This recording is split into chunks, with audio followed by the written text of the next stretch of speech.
छठ पूजा 2023 इस साल कब है छठ पूजा?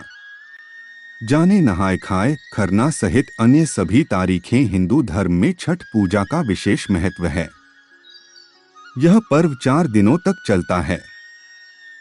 पंचांग के अनुसार छठ पूजा का यह पावन पर्व हर साल कार्तिक मास में शुक्ल पक्ष की षष्ठी को मनाया जाता है। यह व्रत संतान की लंबी उम्र, उत्तम स्वास्थ्य और उज्जवल भविष्य की कामना के लिए रखा जाता है। यह सबसे कठिन व्रतों में से एक माना जाता है।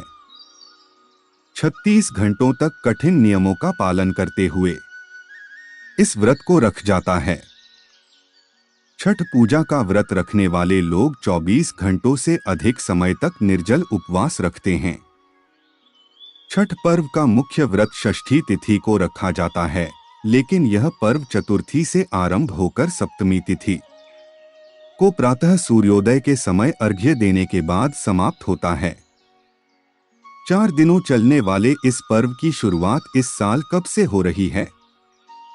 आइए जानते हैं। इस साल कार्तिक मास के शुक्ल पक्ष की षष्ठी तिथि की शुरुआत 18 नवंबर दिन शनिवार को सुबह 9:18 से हो रही है। इस तिथि का समापन अगले दिन 19 नवंबर दिन रविवार को सुबह 7:23 पर होगा। उदयातिथि के अनुसार छठ पूजा 19 नवंबर को है।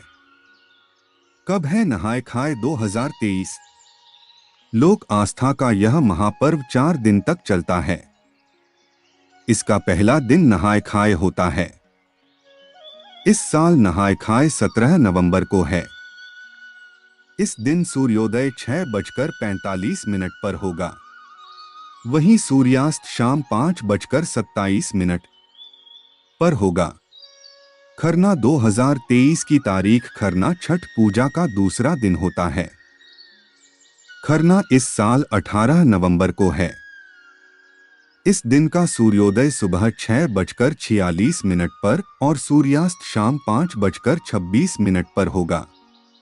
छठ पूजा 2023 पर संध्या अर्घ्य का समय छठ पूजा का तीसरा दिन संध्या अर्घ्य का होता है। इस दिन छठ पर्व की मुख्य पूजा की जाती है। इस दिन व्रती घाट पर आते हैं और डूबते सूर्य को अर्घ्य देते हैं। इस साल छठ पूजा का संध्या अर्घ्य 19 नवंबर को दिया जाएगा।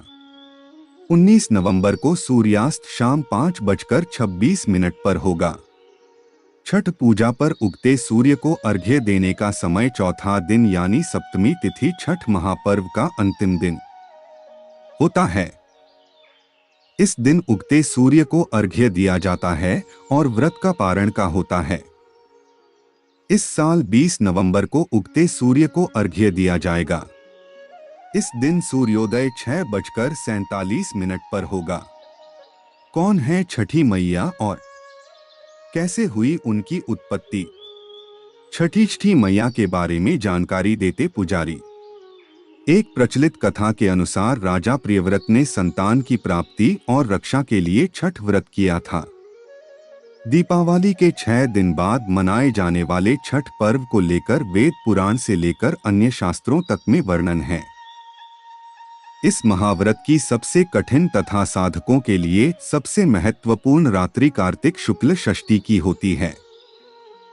सद्भावना और उपासना के इस पर्व के संदर्भ में कई कथाएं प्रचलित हैं।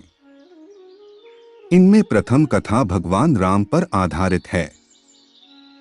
भगवान राम ने अगस्त्य ऋषि के निर्देश पर रावण विजय के लिए आदित्य हृदय स्तोत्र का पाठ पूर्वक सूर्योपासना किया था और अयोध्या आगमन के बाद माता सीता के साथ सर्वप्रथम छठ व्रत किया था।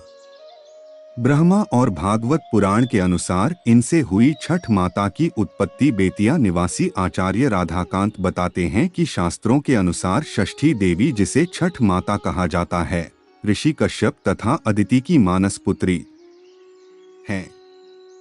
इन्हें देवसेना के नाम से भी जाना जाता है। नवजात शिशुओं के जन्मकाल से लेकर अगले 6 दिनों तक मां देवसेना उनके पास रहकर उनकी रक्षा करती हैं। इस वजह से इन्हें षष्ठी देवी की संज्ञा मिली। जिसे लोक भाषा में छठ माता कहते हैं। मां देवसेना भगवान सूर्य की बहन तथा भगवान कार्तिकेय की पत्नी हैं। देवासुर संग्राम में देवताओं की मदद के लिए जब इन्होंने असुरों का संहार किया तो इन्हें देवसेना कहा गया। आचार्य राधाकांत बताते हैं कि ये सभी तथ्य ब्रह्म पुराण में वर्णित है। छठ व्रत कथा के अनुसार ये हैं। छठ माता छठ व्रत कथा के अनुसार छठ देवी ईश्वर की पुत्री देवसेना बताई गई हैं। देवसेना अपने परिचय में कहती हैं कि वह प्रकृति की मूल प्रवृत्ति के छठवें अंश से उत्पन्न हुई हैं। यही कारण है कि उन्हें षष्ठी कहा जाता है, जो भगवान भास्कर के साथ मिलकर संपूर्ण प्रकृति को धारण किए हुए हैं। कौशिकी के नाम से भी जानी जाती हैं। छठ माता कोसी भरने की परंपरा पर विशेष जानकारी देते हुए आचार्य राधाकांत ने बताया कि दरअसल देवसेना अर्थात छठी मैया को ही कौशिकी भी कहा जाता है। इनकी पूजा षष्ठी के दिन शाम में सूर्यदेव को अर्घ्य देने के बाद रात्रि में की जाती है। लोक भाषा में इन्हें ही कोसी के नाम से जाना जाता है। इसका वास्तविक अर्थ माता कौशिकी की पूजा अर्चना ही है।